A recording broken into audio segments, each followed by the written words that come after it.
Hello everybody, Namaste and welcome back to my YouTube channel Job and Scholar. I'm Dr. Kamika Chaudhary and I'm an assistant professor in a government PG college. आज की इस video में बात करेंगे NFSU की तरफ से आई हुई वैकेंसी की तरफ से। अभी NFSU क्या है? National forensic science university. You can see it from here also, National Forensic Sciences University that comes under your Ministry of Home Affairs. ठीक है, एक आपकी सेंट्रल गवर्नमेंट की यूनिवर्सिटी है जो कि आपकी मिनिस्ट्री ऑफ होम अफेयर्स के अंडर आती है। अब इस यूनिवर्सिटी में आपकी बहुत अच्छी पोजीशंस आई हुई हैं, क्योंकि जो पोजीशन है, सबसे पहली बात वो परमानेंट पोस्ट है। ठीक है, दूसरी बात है कि नंबर ऑफ पोजीशंस आपकी टोटल 51 पोजीशंस हैं। तीसरी बात है कि सारे ही पोजीशंस में आपका जो सिलेक्शन होगा वो ओनली रिटन टेस्ट बेस्ड होने वाला है, कहीं पर भी आपका इंटरव्यू नहीं होगा। परमानेंट पोस्ट है, बहुत अच्छी सैलरी लेवल है, लेवल 8 तक की सैलरी स्टार्टिंग सैलरी स्टार्ट हो जाती है एंड उसी के साथ साथ में आपका नो इंटरव्यू वाला सिलेक्शन है। तो ये कुछ एडवांटेजेस हैं, कुछ प्लस पॉइंट्स हैं जो इस पर्टिकुलर जॉब के हैं। उसके अलावा इस जॉब के जो भी इंपॉर्टेंट इंफॉर्मेशन है, जो भी इसेंशियल रिक्वायरमेंट्स हैं, उन सब के बारे में ही हम इस वीडियो में बात करने वाले हैं। चलिए तो स्टार्ट करते हैं। तो वी कैन सी दैट कि इस एडवर्टाइजमेंट में हमारा डेट किस डेट को रिलीज हुआ है, 23 Feb 2026 को ये एडवर्टाइजमेंट आपका रिलीज किया गया है and last date I will tell you here only 23 March 2026 ही इसकी लास्ट डेट है, यानी कि पूरे एक महीने का टाइम है आपको अप्लाई करने का। जो एज क्राइटेरिया भी है ना इन पोजीशंस के लिए, वो भी बहुत अच्छा दिया गया है। इट इज नॉट जस्ट 21, 25, 30 तक नहीं है, 40 ईयर्स तक का एज क्राइटेरिया दिया गया है, तो वो भी आप चेक करके जाइएगा। तो 23 मार्च 2026 तक आपको अप्लाई कर देना है। Set the reminder, set the alarm, whatever you wanted to set into your phone कि आप टाइमली से अप्लाई कर सके। राइट, यहाँ पे आप देख सकते हैं कि मिनिस्ट्री ऑफ होम अफेयर्स की पोजीशन है एंड डायरेक्ट रिक्रूटमेंट यहाँ पे मेंशन्ड आउट है कि आपका डायरेक्ट रिक्रूटमेंट होने वाला है। ठीक है, सीधी भर्ती जिसे हम बोलते हैं इन हिंदी। अब उसके बाद में हमारे पास जो पोजीशंस हैं, वो पोजीशंस हैं हमारी, सबसे पहले है सेक्शन ऑफिसर की पोजीशन। यहीं पे चेक कर लेते हैं। नेम ऑफ द पोस्ट है सेक्शन ऑफिसर, पे लेवल है 8, टोटल पोस्ट कितनी है, 12 पोस्ट है। देन हमारे पास क्या है, इसमें ये बाइफर्केशन दिया है कि किस कैटेगरी में आपका कौन सा रिजर्वेशन आता है। जैसे कि मैंने पहले भी बताया है आपको कि जो पोजीशन है वो आपकी सेंट्रल गवर्नमेंट की पोजीशन है। So anybody from any of the states allowed to apply for this. State का इसमें कोई चक्कर नहीं है। ठीक है, दूसरी बात है कि आपको ये भी नहीं है इसमें कि आपको पोस्ट ग्रेजुएशन की डिग्री चाहिए है। ग्रेजुएशन बेसिस की ये सारी पोस्ट है। ऑफिसर पोस्ट भी, इनफैक्ट ये दोनों ऑफिसर पोस्ट है, दोनों ही आपकी ग्रेजुएशन लेवल इसमें रिक्वायरमेंट मांगा गया है कि आप ग्रेजुएट होने चाहिए हो। बाकी अभी देखते हैं वीडियो में। देन हमारे पास है डेप्यूटी सेक्शन ऑफिसर की पोजीशन। इसमें आपका पे लेवल 7 हो जाता है, टोटल पोस्ट आपकी 14 हो जाती है एंड ये बाइफर्केशन आप यहाँ पे चेक कर सकते हैं जिस भी कैटेगरी से आप बिलोंग करते हैं। अगर किसी भी कैटेगरी से नहीं, अगर आप फॉर एग्जाम्पल आपकी कैटेगरी में ज्यादा पोस्ट नहीं है and you do not want to take the advantage of your category, तो आप क्या कर सकते हैं, directly you can apply for the unreserved post also. Then आपके पास थर्ड नंबर पे है असिस्टेंट की पोस्ट। ये असिस्टेंट की पोस्ट में आपका पे लेवल 2 है, बट इसमें टोटल नंबर ऑफ पोस्ट कितनी है, 25 टोटल नंबर ऑफ पोस्ट है एंड ये आप यहाँ पे चेक कर सकते हैं। तो ऑल इन ऑल आपकी कितनी पोस्ट हो जाती हैं, 51 पोस्ट हो जाती हैं। अब 51 की 51 पोस्ट आपकी एक ही कैंपस में नहीं है।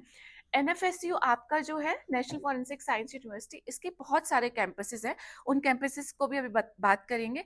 उन सारे कैंपसेस में आपका रिक्रूटमेंट होगा। ऐसा नहीं है कि एक यूनिवर्सिटी का एक ही कैंपस है एंड वहीं पे 51 पोस्ट आई है। No, it is not like that. यहीं पे बात करते हैं पे लेवल की, क्योंकि इट इज रिटन ओवर है। तो ये सब ऑब्वियसली आपका स्टार्टिंग पे लेवल लिखा है कि सेक्शन ऑफिसर का 8 होगा, तो इसमें ऑल इन ऑल आपकी जो इनकम होगी, आपकी जो सैलरी होगी, that is going to be till 75K per month. ठीक है, देन आपका जो डेप्यूटी सेक्शन ऑफिसर है उसमें पे लेवल 7 है, यहाँ पे आपकी इनकम हो जाएगी 65,000 पर मंथ एंड असिस्टेंट के पे केस में आपका पे लेवल 2 है, जो आपका जिसमें आपका जो स्केल है 19,000 समथिंग का बेसिक होता है। तो यहाँ पे आपकी all in all approximately it is just going to be 40,000 per month. Okay, तो ये हो गया आपका पे level which is a very very good पे लेवल। ग्रेजुएशन बेसिस पे आपकी ऑफिसर लेवल की वैकेंसी प्रेजेंट है। असिस्टेंट की वैकेंसी आपकी ऑफिसर लेवल की वैकेंसी नहीं है, ये दोनों ऑफिसर लेवल की वैकेंसी है। आई होप इतना आपको समझ आ गया होगा। नीचे आपका PWBD कैंडिडेट्स के लिए भी बहुत सारे नॉर्म्स प्रेजेंट है, वो चेक करेंगे। ठीक है, नेक्स्ट यहाँ पे देख लेते हैं। देखिए कि इतने सारे कैंपसेस हैं। सबसे पहली बात, एनएफएसयू के कैंपसेस कहाँ-कहाँ पे प्रेजेंट है? गांधीनगर में प्रेजेंट है, दिल्ली में प्रेजेंट है, गोवा, अगरतला, भोपाल, धारवाड़, गुवाहाटी, भुवनेश्वर, रायपुर, नागपुर, चेन्नई एंड जयपुर। ठीक है, तो इसमें से कहीं पर भी आपको पोस्टिंग मिल सकती है। देख लीजिए, आपके सामने प्रेजेंट है सारे कैंपसेस। एनएफएसयू का इंटरनेशनल कैंपस भी है which is present in your Uganda Jinja. Then आपकी एनएफएसयू अकेडमी भी है एंड अकेडमी आपकी पुणे इम्फाल में एग्जिस्ट करती है। तो ये सारे कैंपसेस आपके यहाँ पे हमने बात कर ली है। अब सबसे इंपॉर्टेंट बात की मिनिमम क्वालिफिकेशन क्या मांगी गई है और एक्सपीरियंस क्या मांगा गया है। कोई एक्सपीरियंस नहीं मांगा है। सबसे पहले एक्सपीरियंस को कर देते हैं क्रॉस। ठीक है, सबसे this is such a plus point कि फ्रेशर्स के लिए भी आपकी वैकेंसीज यहाँ पे प्रेजेंट है। नव सेक्शन ऑफिसर की बात करेंगे, कैंडिडेट शुड बी, सबसे पहले एज 21 ईयर्स से लेके 40 ईयर्स तक की एज अगर आपकी है तो आप क्या हो जाते हैं, आप एलिजिबल हो जाते हैं। अब आपको ये एज कैलकुलेट किस डेट को करनी है? ये एज कैलकुलेट आपको करनी है 23 मार्च 2026। इस तारीख को आप या तो 21 इस डेट से, या तो आपकी एज 21 ईयर्स होनी चाहिए या मैक्सिमम 40 ईयर्स होनी चाहिए एंड एनीथिंग इन बिटवीन। इसके बीच में कोई भी एज होगी तो आप एलिजिबिलिटी का पहला क्राइटेरिया क्या करते हैं, क्वालिफाई करते हैं। अब एलिजिबिलिटी का दूसरा क्राइटेरिया क्या है कि आपके पास एक बैचलर्स की डिग्री होनी चाहिए किसी भी डिसिप्लिन में with a good academic record. आपका अकेडमिक रिकॉर्ड अच्छा होना चाहिए। परसेंटेज मेंशन नहीं है बट नीचे उन्होंने गुड अकेडमिक रिकॉर्ड की डेफिनेशन दी हुई है कि क्या होता है गुड अकेडमिक रिकॉर्ड, कि आपने कम से कम 55% मार्क्स अटेन किए हों। राइट किसी भी आपकी university say that is established under the central government के अंडर भी स्टेब्लिश हो सकती है आपकी यूनिवर्सिटी, स्टेट गवर्नमेंट के अंडर भी हो सकती है। ठीक है, उसके बाद आप चेक कर सकते हैं पूरे में कहीं पे भी कोई एक्सपीरियंस नहीं है। सेक्शन ऑफिसर की सबसे बड़ी पोस्ट है यहाँ पे, उसके लिए भी एक्सपीरियंस नहीं है।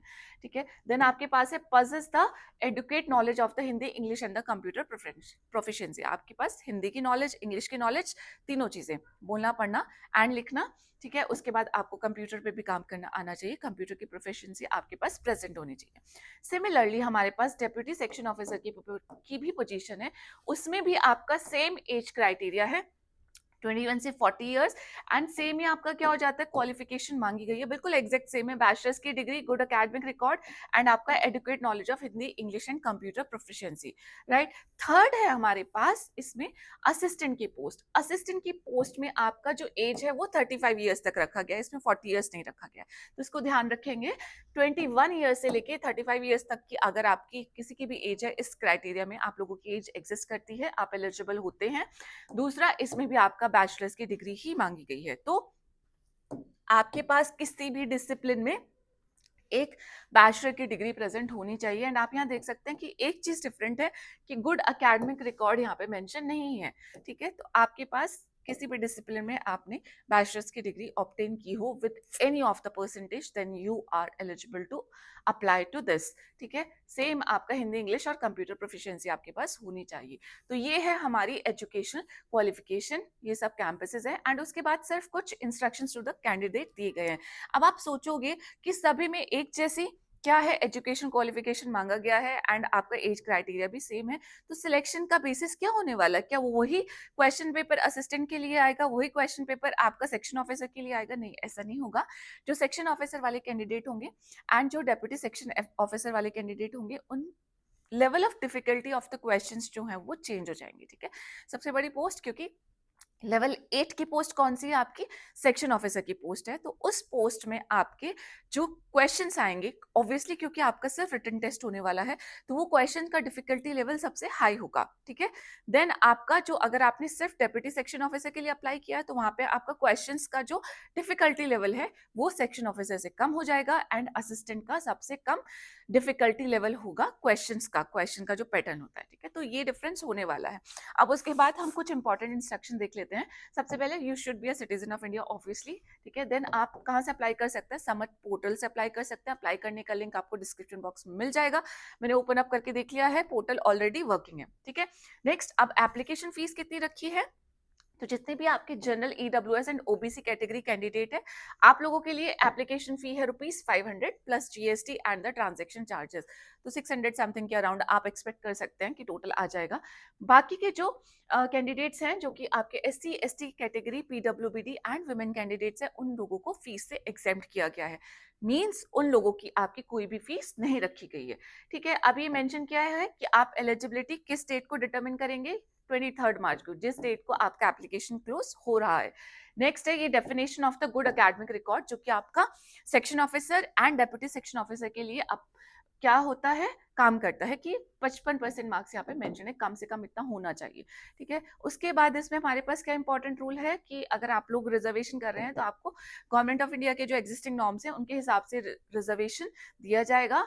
देन आपका डेट ऑफ बर्थ के लिए आपका मेट्रिकुलेशन या हायर सेकेंडरी स्कूल एग्जामिनेशन का जो सर्टिफिकेट है वो कंसीडर किया जाएगा। देन हमारे पास इंपॉर्टेंट बात आती है कि सिलेक्शन प्रोसीजर क्या होगा। ये पॉइंट नंबर 18 में मेंशन है कि selection for this post will be on the basis of merit of the marks obtained in the written test and or skill test। या तो ये हो सकता है या फिर नहीं हो सकता है, एंड और करके दिया है। सिर्फ एक रिटन टेस्ट आपका इसमें होने वाला है, बोल रही हूँ आप लोगों को। एंड उस रिटन टेस्ट में आप जितने भी मार्क्स लेके आएंगे उन्हीं मार्क्स के अकॉर्डिंग आपकी मेरिट लिस्ट प्रिपेयर होने वाली है। तो आपको तैयारी किस चीज की करनी है, रिटन टेस्ट की तैयारी करनी है। And there will be no interview that is going to be there. ठीक है, यहाँ पे मेंशन किया गया है कि आपका 2 साल का प्रोबेशन रखा जाएगा जब आपका अपॉइंटमेंट हो जाएगा। तीसरी इंपॉर्टेंट बात है कि किसी भी कैंपस में आपका क्या हो सकता है, ये लिखा है आपका प्लेसमेंट किसी भी कैंपस में कर दिया जा सकता है। सारे कैंपसेस की इंफॉर्मेशन हम ऑलरेडी देख चुके हैं, ये है आपके सारे कैंपस, इनमें से कोई भी आपकी जॉब की लोकेशन हो सकती है। देन हमारे पास इसमें और कोई इंपॉर्टेंट इंफॉर्मेशन, आपको एक ऑफर लेटर दिया जाएगा। एंड यहाँ पे मैं खुद ही बता देती हूँ अभी कि मेंशन आउट है कि अगर आपने एप्लीकेशन फॉर्म फिल कर दिया है दैट डजंट मीन कि आप रिटन टेस्ट देने जाएंगे। ये मैं बता देती हूँ, ये नहीं सोचना कि एप्लीकेशन फॉर्म फिल कर दिया, मेरे पास तो रिटन टेस्ट का कॉल लेटर भी नहीं आया and I am continuously checking on to the website. नहीं, एक तो पहली बात आपको वेबसाइट ही चेक करनी है, एंड दूसरी बात है कि जिन लोगों का गुड एकेडमिक रिकॉर्ड होगा, जिनका एप्लीकेशन स्क्रीन इन होगा, तो एप्लीकेशन की स्क्रूटनी की जाएगी। जो आप फॉर्म भरेंगे ना कि आपका एग्जिस्टिंग प्रोफाइल कैसा है। इसीलिए बोलती हूँ आप लोगों को, जब मैं वीडियो बनाती हूँ ना, वो यंग प्रोफेशनल्स वाली जो परमानेंट पोस्ट नहीं होती है, उनका रोल कहाँ पे आता है, उनका रोल यहाँ पे आता है, ऐसी पोजीशंस में आता है आपके पास ऑलरेडी गवर्नमेंट ऑफ इंडिया की मिनिस्ट्री में काम करने का एक्सपीरियंस है। ठीक है, तो वो यहाँ पे आप सोच सकते हैं कि कितना बड़ा रोल प्ले करता है। तो ऐसी जो भी पोजीशंस आती है ना, चाहे उस टाइम पे वो परमानेंट पोजीशंस ना हो, आपने कोई ऐसी इतनी अच्छी इंटर्नशिप की है, इन्हीं सब चीजों से तो आपका प्रोफाइल अलग होगा ना। अगर आपने सिंपल ग्रेजुएशन कर ली है, 10th पास किया, 12th पास किया, दैट्स इट। तो एंड किसी दूसरे कैंडिडेट के पास और भी बहुत सारे तरीके के एक्सपीरियंसेस है, वो किसी एनजीओ में काम करता है, उसका वो कोई सोशल रिस्पॉन्सिबिलिटीज निभाता है, उसी के साथ साथ में उसके पास 2-3 इंटर्नशिप की हुई है उसने, या एनीथिंग, बहुत सारे एक्स्ट्रा करिकुलर एक्टिविटीज में पार्टिसिपेट करता है। तो ये सारी चीज़ों का यहाँ पे इम्पोर्टेंस आ जाती है। तो प्लीज़ आप लोग जो भी ग्रेजुएशन में हैं, अगर आप किसी भी सब्जेक्ट से आप हैकेथॉन्स में पार्टिसिपेट करते हैं, आपके जो यूनिवर्सिटीज़ लेवल पे जितने भी कॉम्पिटिशन्स होते हैं, तो प्लीज़ पार्टिसिपेट करिए। यहाँ पे ऐसी ऐसी पोजीशंस में वो बहुत अच्छा इंपॉर्टेंट रोल प्ले करती हैं। तो ये हो गया आपका इस पर्टिकुलर यूनिवर्सिटी के बारे में। और तो मुझे इसमें कुछ ज़्यादा इंपॉर्टेंट पॉइंट नज़र नहीं आ रहा है। इसके अलावा आपको कोई भी क्वेश्चन होगा, क्वेरी होगा, कमेंट कर दीजिएगा, I will answer to your query, will try my best. Okay, अगर मैंने वो इन्फॉर्मेशन वीडियो में नहीं बताई होगी तो ऑब्वियसली आई विल आंसर। ठीक है, कि ये मुझसे स्किप हो गई है। तो ये है सारी चीज़ें, ये बहुत अच्छी ऑफिसर लेवल की आपकी वैकेंसी थी। ठीक है, with another new vacancy I will meet you a new video. तब तक के लिए अपना ध्यान रखिएगा। जय हिंद, नमस्ते, बाय, थैंक यू।